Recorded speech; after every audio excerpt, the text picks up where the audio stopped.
Welcome to day 2 of the Manifest 10 Times Faster challenge. Today, we are going through my unique QuaD manifestation formula that will help you achieve anything that you desire. Now, the irony here is that even though I have a formula, there is no one size fits all strategy when it comes to manifestation. And so, this formula has an alchemical process of combining things like human design, the gene keys, manifestation wisdom, universal laws, neuroscience to bring about a very holistic approach to manifestation. There are so many different thought processes and studies that are intertwined in this method. And so please know that it's not just a singular isolated thing. We're going to go into each step really deeply and try to cover as much ground. But this is a journey that gets to unfold with you over time. And know that you get to make it uniquely your own too. So these are the 4 steps inside my QuaD manifestation formula. Discover. You firstly have to discover what it is that you desire and discover who you are and who you need to become in order to achieve this desire. 2 is to dissolve. You have to create space mentally, physically, emotionally, and spiritually in order for new things to come to you. Everything is energy, including material objects. And so, if you want to bring in something new, you have to create space for it first. And in Dissolve, we'll go deeper into what that looks like, especially mentally, spiritually, and emotionally too. The third thing is to dance. You have to take aligned, inspired action and learn how to dance with the universe in order to work with masculine and feminine energy to call in your desired outcome. And lastly, you have to learn how to detach, to trust and surrender in your manifestations coming to you, which is ultimately the hardest step, but I'm going to go through what that will look like for you today.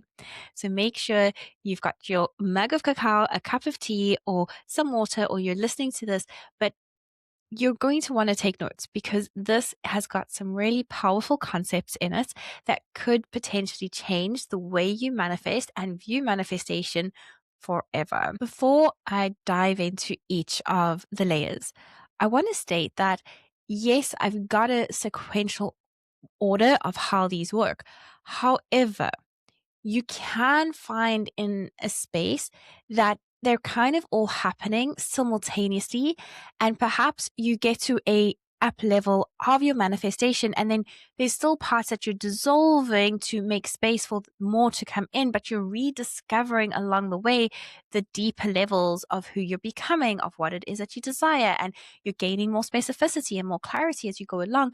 And you're also then starting to still take action and dance with the universe, and at every level you're going to be detaching. So yes, I've made them a 4-step process, but everything is technically all happening at the same time. And when we get to tomorrow's content, which is all about the manifestation levels, you'll understand how everything is kind of always happening at the same time, and there isn't a sequence to really follow. So let's start with discovery. Discovering who you are, what it is that you desire, and who it is that you need to become. Firstly, you have to know what it is that you want. You cannot get into a car and say to the GPS, right, take me to my destination. The GPS will just sit there and it won't be able to take you anywhere because you wouldn't have put in coordinates or destination that you desire to go to. Now, this is quite tricky because sometimes people don't even know what it is that they desire, or they feel so ashamed or guilty for the desires that they have because we have come from generations where it's felt really awkward to own our desires. We've always been made to feel that we're wanting too much, or we're delusional, or we're crazy for having these desires. Or I always cringe at when somebody says, oh, I want to be doing this and this and this. And somebody says, but isn't that too much? Wouldn't you just be happy with having just enough? Or, that's way too much excess. And I think we don't then honor the desires that we have. So when it comes to discovering what it is that we want, it's not just about discovering, it's also about honoring that we have desires. Now, here are a couple of exercises that you can do today to start understanding what it is that you truly want. Number one, well, if I had to give you $100 million right now in this moment, what would you do? And I'm not talking about, oh, I'd go on vacation and I'd have all of these exotic experiences.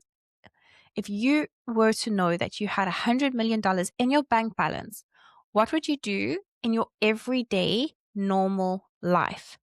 What would you do from Monday to Friday, Saturday and Sunday? How would your life look if money wasn't an object or a concern for you? That is one way we can get to start to discover what it is that we want. The second way is to write out everything that you don't desire right now. And so, for example, this could look like, I don't want to be in a 9-to-5 job anymore. I want to have time and financial freedom. This was one of my things, time and financial freedom to have a family, to spend time with my kids. I don't want to be in debt anymore. So you want to have financial freedom. And with everything that you write out that you don't want anymore, you will see that there is a polar equal opposite that exists. And this is the law of polarity in action, where for everything in our universe, there is a polar equal opposite thing. Meaning, if you look at a temperature scale, there is freezing and there's hot. And you wouldn't know what extreme heat is without knowing what extreme cold is. And you need those polar opposites in order to find out what the perfect temperature is. And for everything in our universe, there is a polar equal opposite. And so if you're experiencing really bad luck with relationships, for example, and you're really just desiring a good person to come in, the only reason you will have had so many experiences where you've attracted the wrong person into your life is because there is a future version of you right now that exists that already has the love that you desire, which is why you desire more. I believe that when we get a desire placed in our heart, it's because there's a future version of us on a timeline that already has it. And that version of us is giving glimmers and whispers and little seeds in our hearts and is guiding us toward that. And we need to learn how to trust in that vision of our heart and see where the journey takes us. So that is a great way to start discovering what you want. The third exercise I have for you, and this is a shadow work exercise, is to think about everything that you judge in others or are jealous of. And this is a hard one. When I was going through my dark night of the soul, especially in the early days of Jordan having just been born, he was around 3 or 4 months, and I started to feel my little green envious jealousy monster creeping up and feeling so envious of so many different people for different reasons. And they were a group of people who we had all had our first babies kind of at the same time, and they hadn't had their second babies yet. And I was feeling really awful inside my body because I was the heaviest I'd ever been. I wasn't feeling confident at all. I love doing a lot of content creation. I love showing my face and getting online and doing Instagram lives and things like that. And I'd batch recorded an entire catalog of content that I was actually too embarrassed to put out into the world because of how I looked. But it wasn't just how I looked, it was how I felt on the inside. And all of the moms that had had their first babies around the same time that I had had mine were all starting to look fabulous and go out and having weekends away. And I had this beautiful new baby. And again, it's a duality of parenthood because I'm so deeply grateful for having this beautiful soul in my life. But I was also really envious that they were glowing and really looking amazing. Once I honored that I had this jealousy inside of me, I realized that jealousy was just showing me what I truly desired. And that was to be comfortable and to be confident in my own body. And that was something I knew that I could take into my own hands and control my results. And so that's when I really started working on my health and getting radically honest about the behaviors that I had around my relationship with food and exercise and movement and all of those different things. And it wasn't about restricting myself in any way.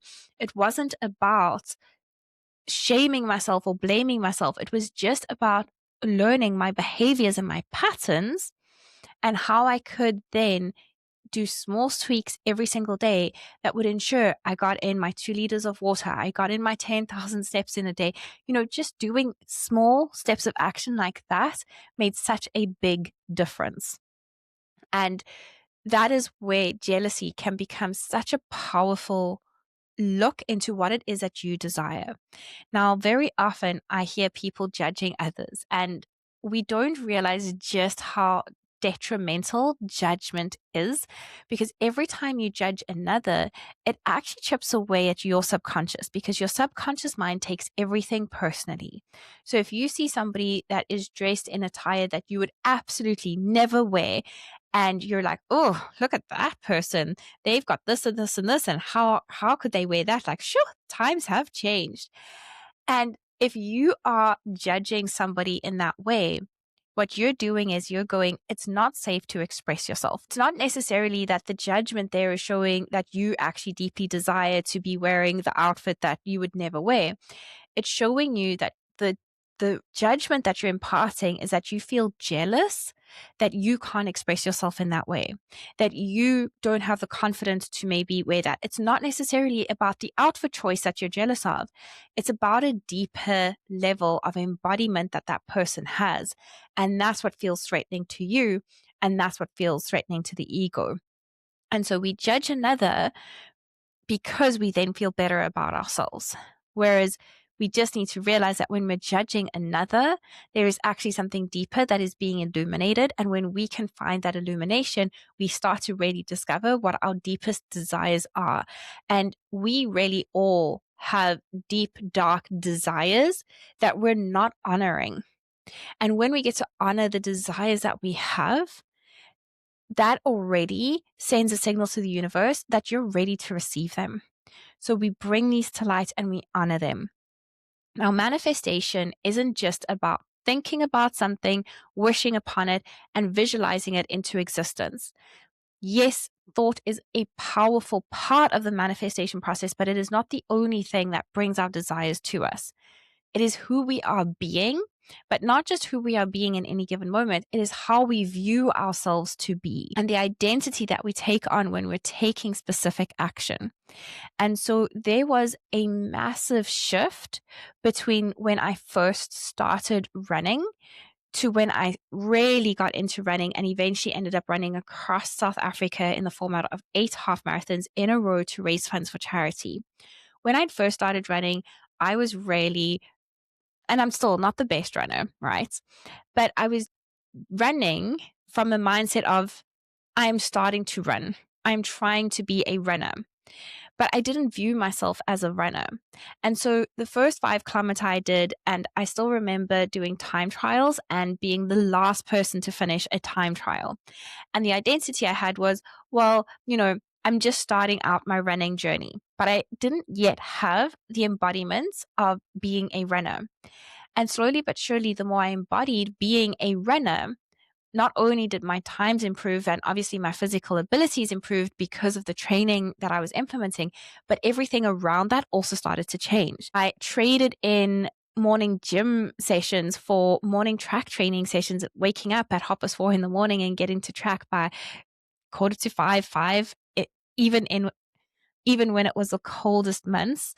And I stopped drinking. I really became discerning about the foods I was choosing because I embodied the identity of being a runner. And so this is how the timelines work when it comes to manifestation. There is currently the version of who you are right now. There is also a past version of you that is praying for the life that you currently have today. And then there is that future version of you that is showing you what's possible by placing the desires in your heart for you to be led to that place where you can collapse the timelines. And the fastest way to collapse the timelines is through being the version of you who will be moving as though she's already achieved her desires. Now, this is something that I've learned through my health journey, especially, and my abundance journey. The healthier I become, the healthier I become. And I always used to think, well, if I already had optimal health, then I'd be able to skip out on gym sessions and I'd be able to wear whatever I want. And I thought that I would become a little bit more blasé about my health because I'd already have it. But actually, what's happened is that the healthier I become, the healthier I want to become. And so once I started to really understand food choices, now I'm not just understanding food choices, I'm also wanting to understand the ingredients that are in my food, because ingredients do matter.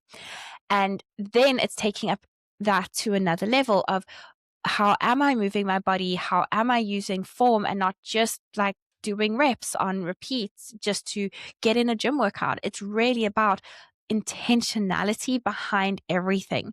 And so the healthier I became, the healthier I realized I needed to become. And so it becomes your all-encompassing identity. It's not just then going, oh, well, once I have it, then I can take my foot off the gas pedal.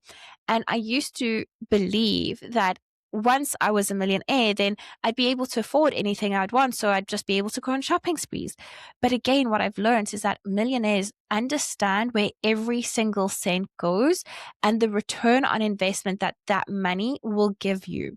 And so when I really started to lean into these concepts, I realized where my spending was actually not in the identity of an embodied millionaire. And so I really started to get introspective on my spending habits. And this is where shadow work is so powerful, because most of the time we think, oh, but when I have extra money, that's when I'll start saving. That's when I'll start investing. That's when I'll have a nest egg. That's when I'll do all of that. But if you cannot manage $1, you won't be able to manage $1 million.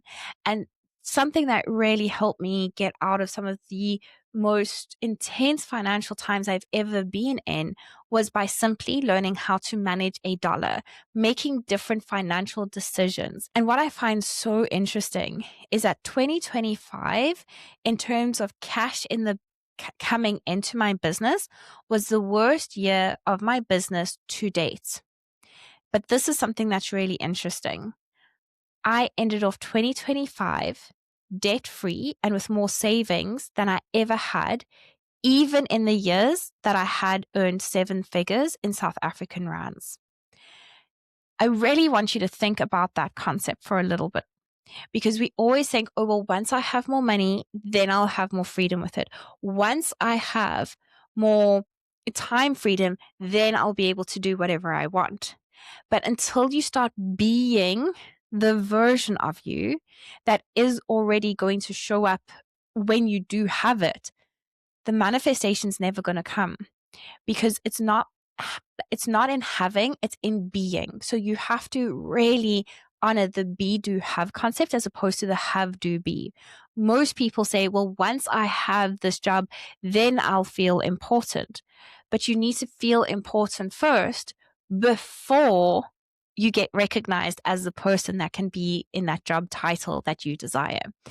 And every single time I do the deep identity work, my manifestations come to me so quickly. If you are watching this, I know that there is probably a part of you that feels like they do not belong. You feel like you're isolated, that you're misunderstood. And very often the clients that I work with have all at some point felt like the black sheep, the round pegs in the square holes, the misfits, the rebels. And it's because we perceive ourselves to not belong. Now, this is what human design has taught me. What if it's those unique traits that make you feel separate from others that are actually your superpowers?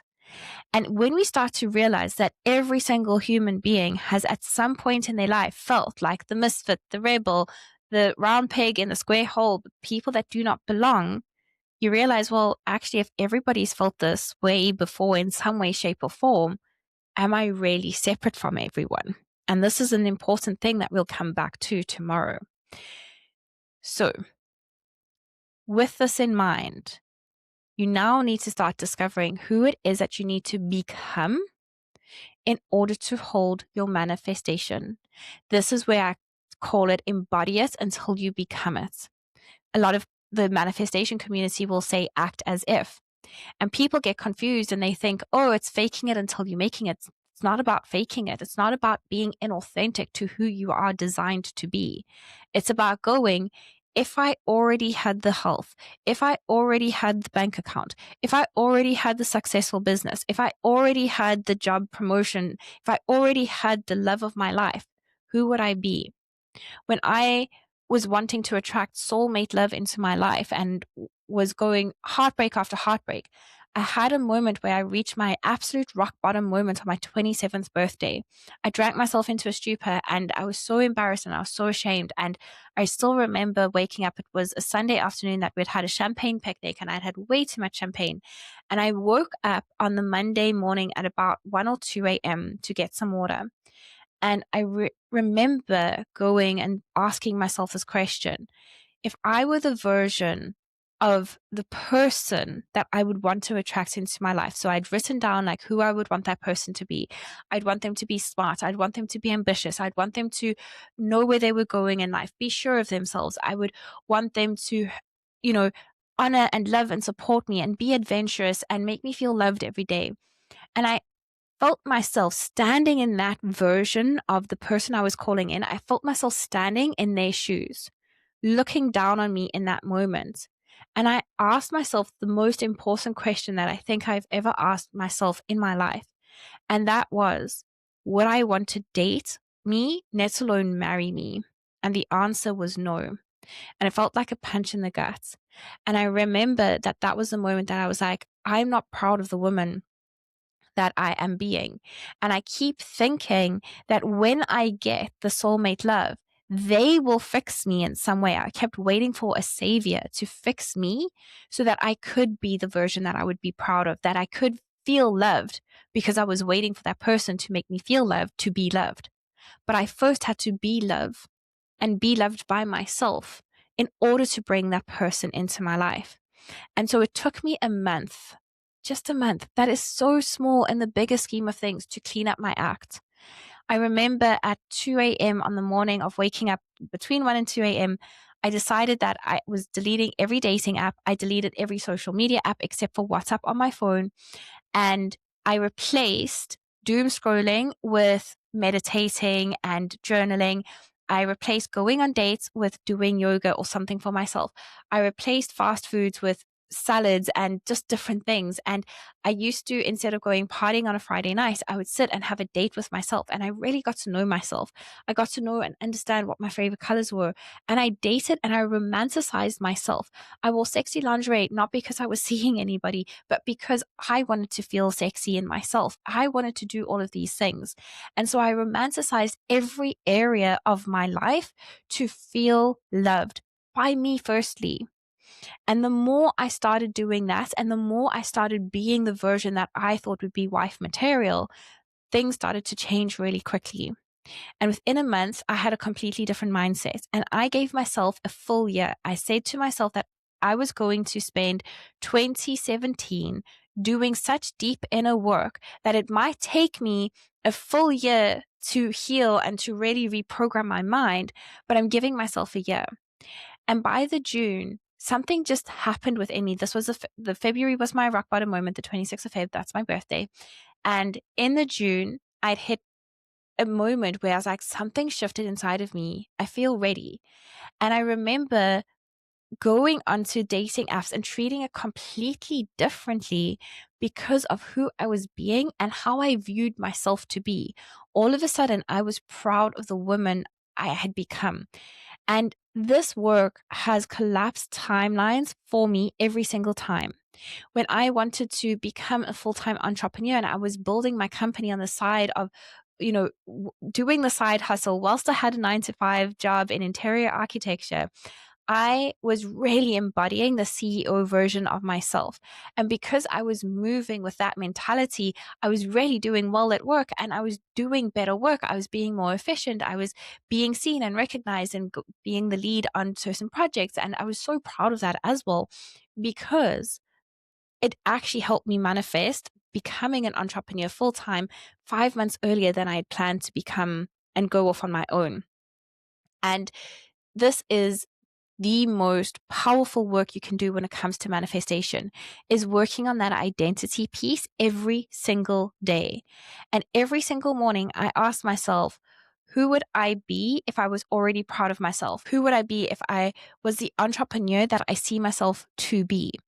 And I often view myself sitting at the table with everybody that I'm inspired by, having conversations and belonging at that table with my unique way of doing things, not trying to be them, but bringing something new to the table.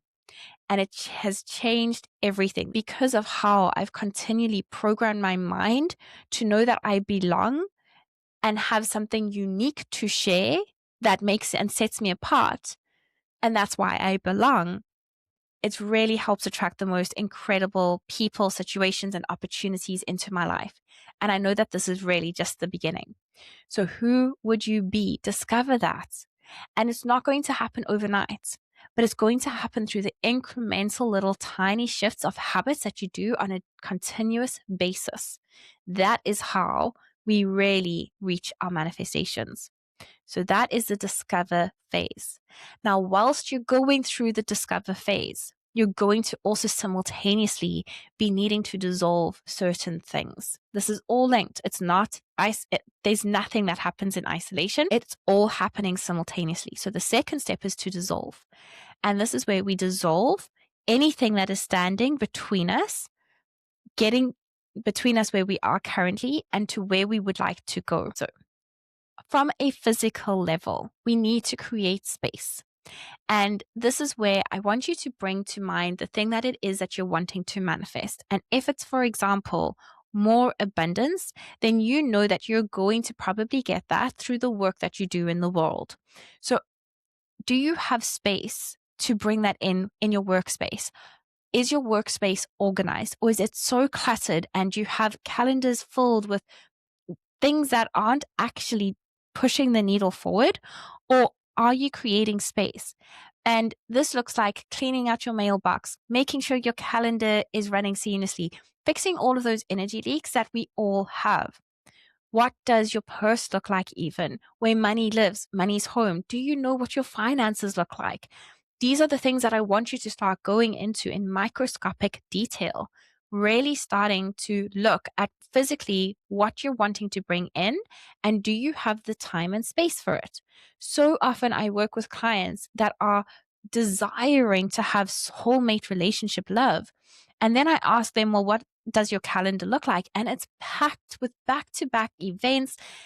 Often those people are also the ones, and this used to be me too, so absolutely no judgment, but often they're the ones that have so many work commitments and they're staying, and this is a choice to work overtime, to be the one that's trying to prove themselves at work. And it is because that there's some other things going on inside the subconscious mind that need to be untangled.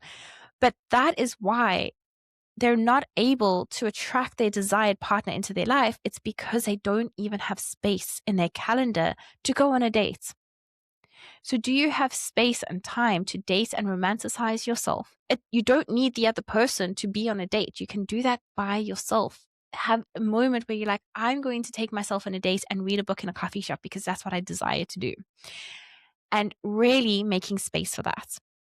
If you're wanting to manifest health, well, what do your cupboards look like in the kitchen? Are they stacked with all the treats that you know are not going to aid you in becoming the healthiest version of yourself?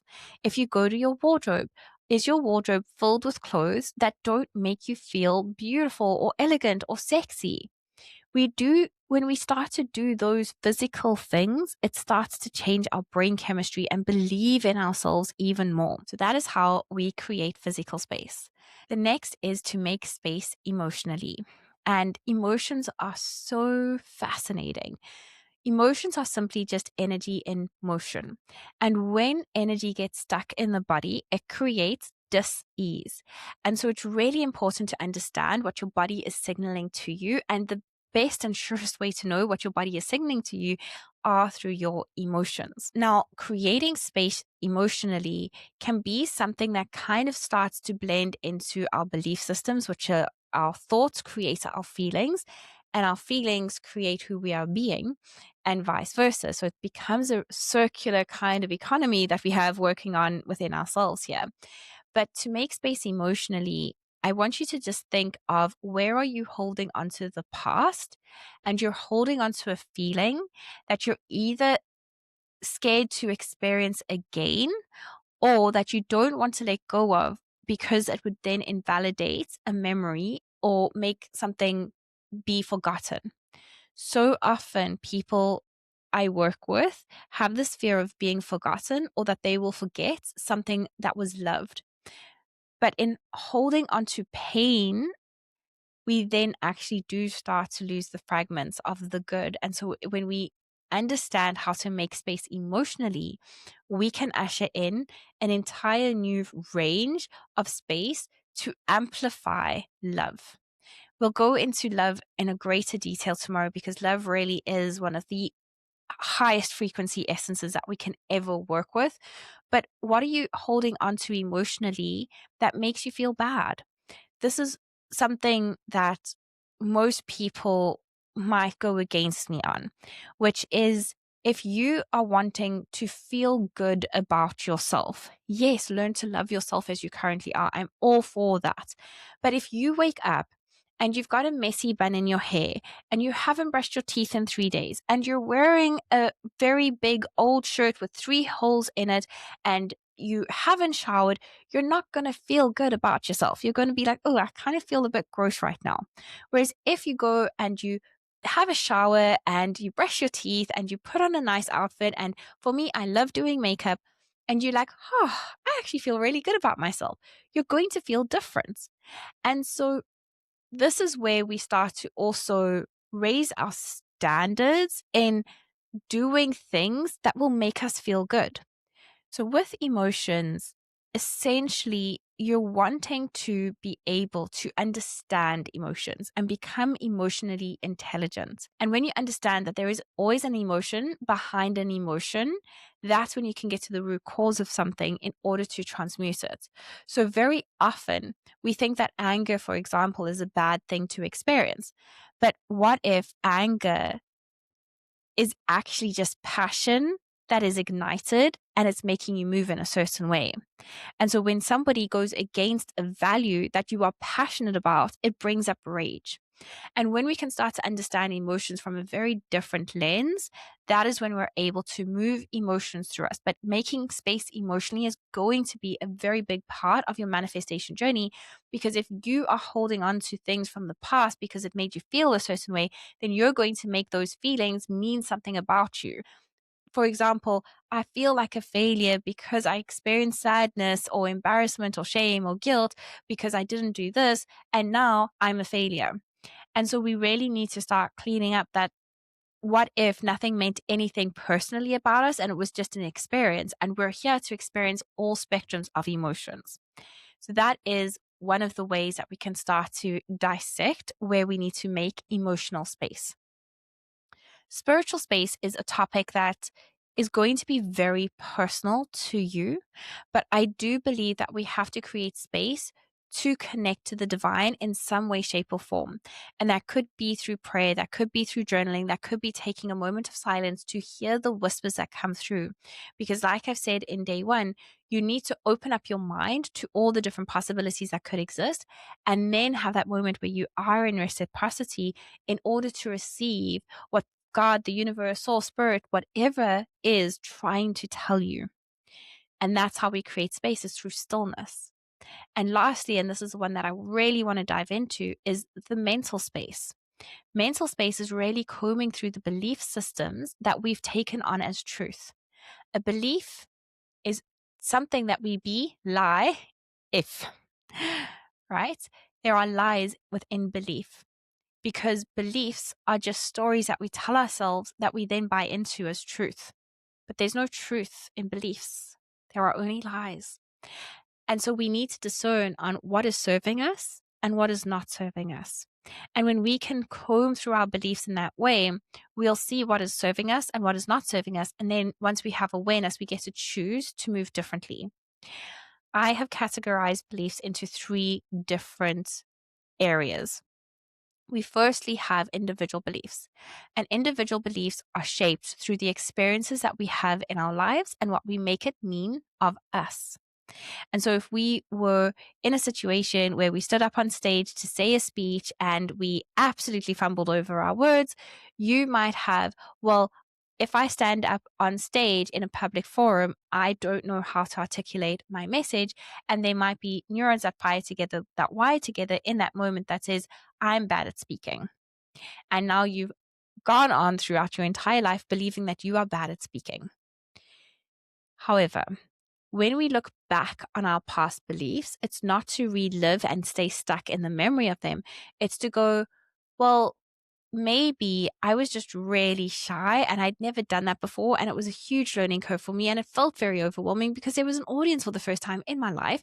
And so no wonder I fumbled. But now looking at this through the eyes of my adult self, I can see, well, actually, because of that, I learned just how brave I am, how courageous I am, how much resilience I have.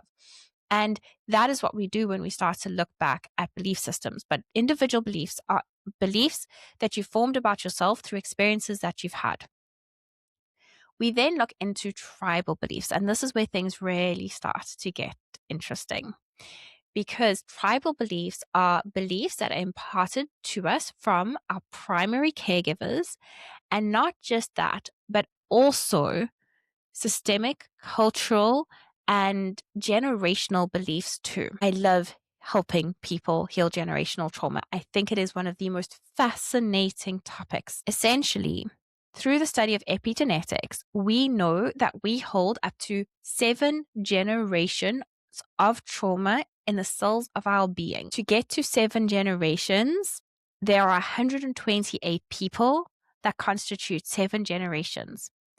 And if you think about it, on average, a generation is around 20 to 30 years. So that means we go back in time 175 plus years of what has happened in our family lineage that we could still be holding on to. If we go back in time, there is no one that lives today that does not have family members that have lived through wars, through famines, through incredibly massive monumental times in their lifetimes and in our own even. We've even lived through a pandemic at this point that haven't affected how we experience the world.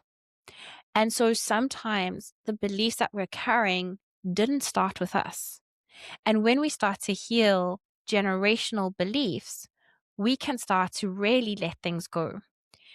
I want to share an example of the first generational belief that I healed within myself because it was so powerful and it changed everything for me.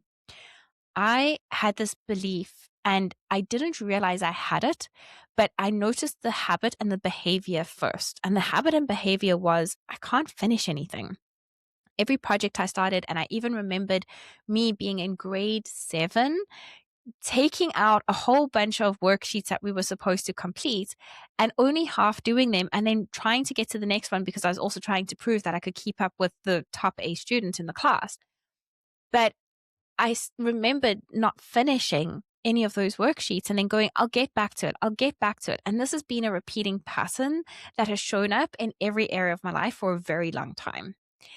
When I went into my generational timeline, I went back to memories of my father. And my dad passed away when I was actually 14. I know I have an Instagram post that says 13. He was really sick at the time that I was 13. He, however, did eventually pass when I was 14. And so I don't have access to ask him any of the questions that I would love to know the answers to. But I trust in the souls in my being that have shown me certain things. And I do know that he was in the army, and I do know that he suffered with PTSD. And when I went back in time and I saw these memories on my timeline, I saw that finishing something meant finishing someone off. And that is why I couldn't finish projects, because I literally in my mind saw it as it would result in death. And that is how the subconscious mind works. It works in black and white. There is no gray areas. And a lot of the times, the beliefs that we start to uncover are very illogical. They don't make sense. They are nonsensical. And so once you start to gain awareness, how you then rewire is to go, if I finish this project, nobody is going to die, and it's actually going to enhance the lives of others. And every time I finish something, I remind my nervous system that it's safe to finish things. It's safe to complete projects. It's safe. And when you reprogram your nervous system and rewire your brain in that way, by taking action that does feel really hard to do. And that is where the work of manifestation really comes in, because when you're rewiring it, it's not going to feel comfortable. It's going to feel like there's resistance. It's going to feel like there's a wall up against you. And this is where I see people often falling into the trap of going, there must be another thing that I need to heal because it should feel easy. It doesn't feel easy. It only feels easy once you've programmed a new pattern and a way of being by taking repetitive action until it doesn't feel scary anymore. So I really want you to sit with that. So within the tribal belief systems, we've got generational belief systems, systemic, cultural beliefs that have been imparted to us from our parents. Something such as money doesn't grow in trees, that's the root of all evil. All of those kinds of things that we get told as just like a passing general comment becomes part of what we believe about the world. And because we spend so much time in our parents' auras when we're growing up, that is what conditions us. And this is where human design becomes a really beautiful tool to understand where we've received conditioning from others versus where we're living in the shadow. And it's a very slight fine line and a very nuanced line, but essentially, wherever you are open in your chart, for those that may be further along in their human design journey, wherever you are open in your chart, that is where you will have received conditioning from others, meaning you've taken on another person's beliefs.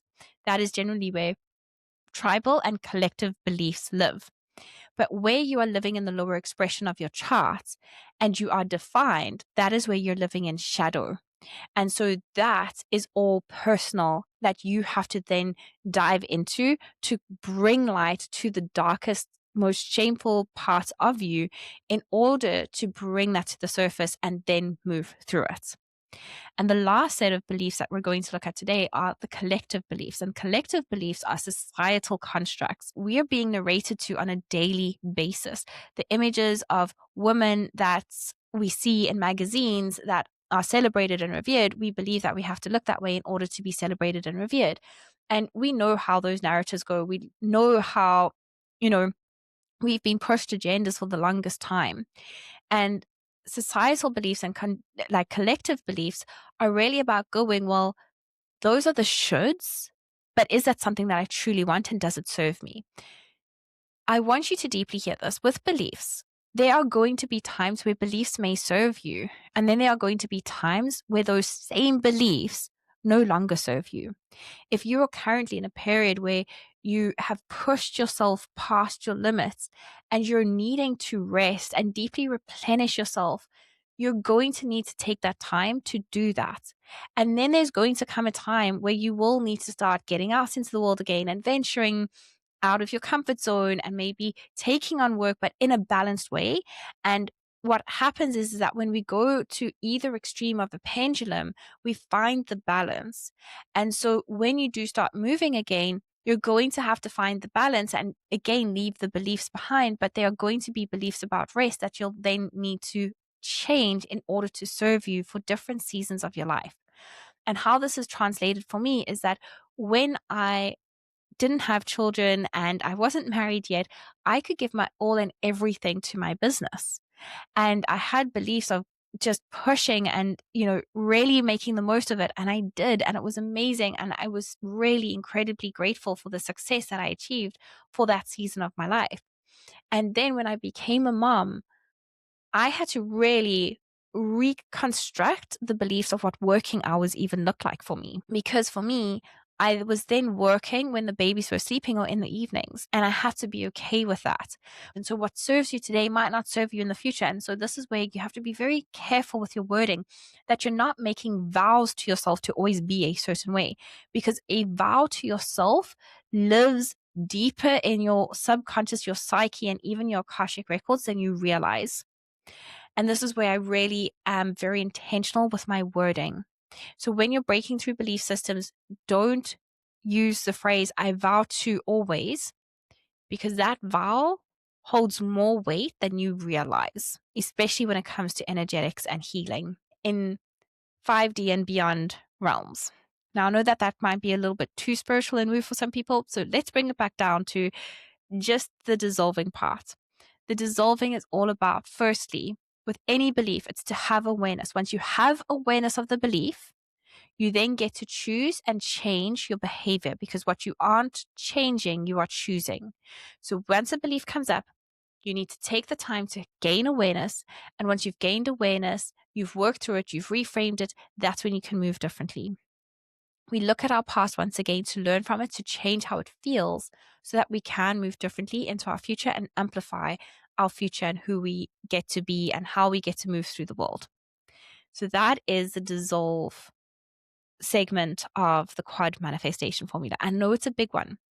And how we move through all of those different phases, this is where inner child healing comes in, shadow work comes in, somatic practices, breath work, all of those different things are the tools that we can use to help us get to the bottom of what we're experiencing in order to cut the cords of our past, reframe it, and move forward.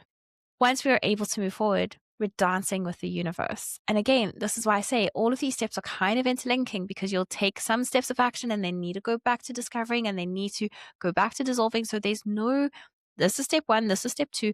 It's all simultaneously happening, but hopefully you can start to see the order in which these things will come up for you.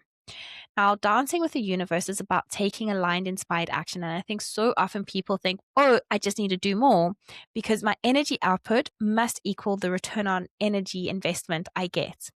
And that's not true.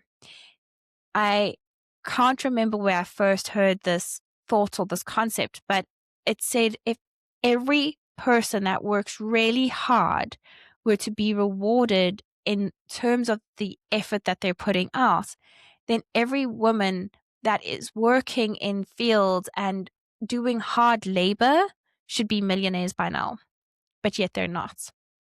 So that theory doesn't work out.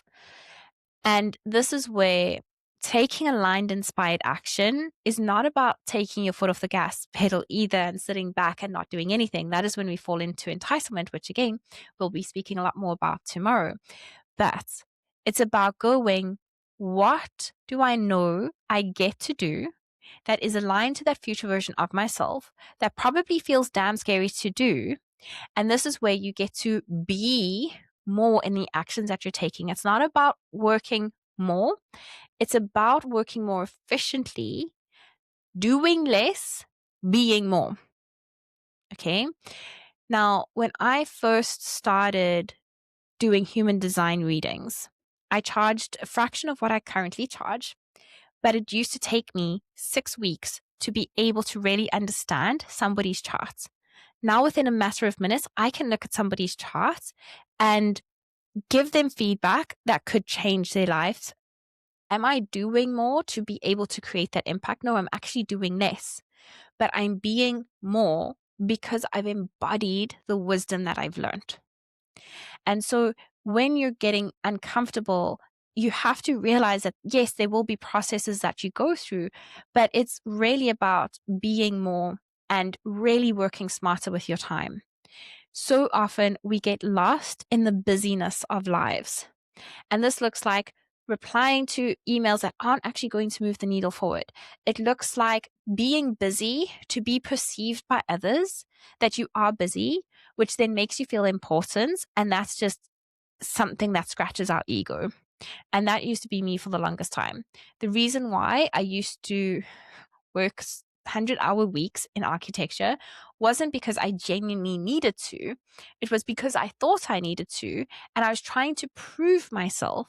And the irony is that the more I tried to prove myself by working extra long hours, the more I was being overlooked and actually slammed in my reviews. And I kept going, but I'm working harder than so many other people, yet they're the ones that are getting the rewards of going overseas and winning these trips and doing all of these things. Yet here I am giving my everything. But what I was doing is that I was working from proving energy, and that is exhausting. And that is when it feels like your life force is being drained from you and you're not in alignment with where it is that you want to go. So taking aligned inspired action is really about zoning in on what can I do with great intention that I know will move the needle forward. And when you work from that perspective and you're not doing things to be busy, you will actually find that you will be able to live your life more. A big part of manifestation is being able to go out and literally dance with life. How can you be more intentional with everything that you're doing with your life? And so when you're playing with your kids, be all there. When you're going to bed at night, allow yourself to rest. And if there is something that you're feeling really anxious about, what can you do about it right now? Can you write it down and get to it first thing tomorrow morning? Can you delegate it out to somebody else? Can you, what is it that you can do right now in this moment to close that loop out so that you can have a restful night, that you can sit on the couch for 10 minutes and read your book and have a hot cup of coffee or tea, whatever it is. This is where being really intentional with that time that you're putting into anything is how you're going to dance with the universe. And this is where taking aligned inspired action is about doing and then also having time to receive, finding that stillness, finding contemplation, finding time to just be. We are human beings, not human doings. And rest is really important in the whole manifestation process. And it's not just about going, well, I'm resting now. And it's about how am I deeply replenishing the wells, my reserves. Because when we are depleted, that is when you're giving more and you're burning yourself out because you're being filled up with resentment. And resentment will yield in really strange behavior where you'll ignore your partner, ignore a friend, give them the silent treatment, try to punish them because you feel like the world is punishing you. And so dancing is not just about taking inspired aligned action. It's also about how are you giving yourself the energy to be able to dance? How are you filling up your cup? Really important one. And then lastly, it's about detaching. And this is ultimately the hardest step in the manifestation process because it relies on you learning how to trust in your abilities and yourself and the universe. Detachment is not about not caring. Detachment is actually about deep acceptance. When you can accept everything for how it is and accept everything for what it could be, and you can go into going, well, I accept that, for example, every time I do a business launch, I need to deeply accept that I could have one person signing up. I could have no people signing up, or I could have 1,000,000.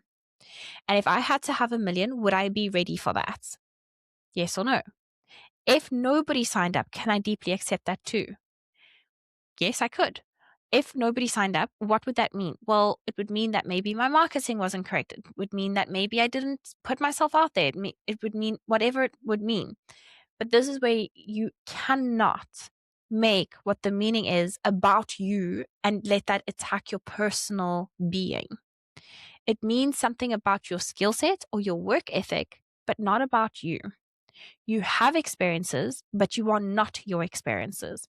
And when we understand this concept, it also helps us detach from the outcome because then we go, I failed, but failure is where I gain the biggest feedback. It's how I get my lessons. And this is how we start to gain trust within ourselves. I remember that there came a very big point last year when I decided that my new business structure was going to be not doing any programs, going back into one-on-one coaching, restructuring everything. And Lloyd had asked me, well, what if it doesn't work? What are you going to do then? Aren't you going to have a contingency plan? And I said, well, firstly, I'm not having a contingency plan now because I believe that if you have a safety net, you'll never go all in. The reason why my business was so successful when I first started was because it needed to be. I gave myself no safety net. I literally did not even save down a portfolio from my architecture days. That is how serious I was about going all in. And I also wasn't in a financial position where anybody could support me. And so I had to make it work. And that is why, because I had no safety net, I went all in. I became so intentional about that. And again, Lloyd had asked me this question last year of like, but what if it doesn't work? And I gave myself no safety net, but I also trusted myself. And I built up this trust over time that said, if I fail at this again, well, then I trust myself to know what to do next because I've been in this position before. And so I know I can always overcome it again. And this is the thing that most people are too afraid to ask themselves. But it works for me every single time, which is, well, what is the worst case scenario that could happen if you went and tried for it? Well, you could end up back in the exact same position that you're in now. And guess what? You've been able to overcome things to get into this position that you're in right now. So you already have lived through the worst that can happen and you've come out the other side. And so when you see life in that way, you start to accept every outcome of what could happen. And so the no's don't become that scary anymore. The failures don't become that scary because you know that you can navigate that. And yes, it's not going to be easy at first. And yes, you're going to have rejections. And yes, there might be fear of abandonment and wounds there. But the more you can put yourself out there, the more you can do things that really scare you shitless, is actually when your manifestations are really going to start to come, because you're learning how to detach from the outcome, because you don't make it mean something about you. You simply make it mean something about maybe your skill set. So often I see so many people, there's a trend at the moment that's going, I've been posting content every day. I'm only at 2K followers. Please tell me what's wrong with my content. Be brutally honest. And sometimes I do go in and look at those accounts. I'm like, it's your content. It's not that they're a bad person. It's not that they're not enough. It's not that they aren't good enough to have a viral following. It's sometimes literally that their content is not good. When I look back at my own social media, I've been really intentionally focused on that to grow it lately. I have really learned so much. I'm like, oh, I'm really not great at content in this way. How can I be better? And so I haven't made it mean that I am a bad content creator. I get to improve on the skill set. When you're looking at your skill set, there's always room for improvement. But you as a human being are always 100% at enoughness because that is your soul. You cannot put a value on a soul. You are always enough. You are always worthy. You are always deserving. It's your birthright. But your skill set is going to determine on a lot of things here. Your skill set is going to be determining your value per hour. I hate it when people say charge your worth. What does that mean? You can't charge your worth. That's invaluable. Your worth as a human being is invaluable. But maybe you have a skill set and the value of that skill set is $50 an hour. Can you see the difference? And this is what detachment really means. Tomorrow, we are going to dive into the 4 levels of manifestation. And this is where you're really going to learn how you get to manifest your desires 10 times faster. This is a training I'm most excited for you to listen to. Tomorrow, we've got the levels of manifestation. The next day, we're diving into human design. And then we're going into concepts that will change your brain chemistry. In fact, there's just so much that is coming your way, and it's just going to get better and better every single day. So if you've already loved today's training, please let me know what your favorite takeaway was. What are the things that you're going to be implementing? How are you going to be using this QuaD formula to completely revolutionize how you manifest anything in life? I'll see you in tomorrow's training where we'll dive into the levels of manifestation. And until then, I hope you have a magical day.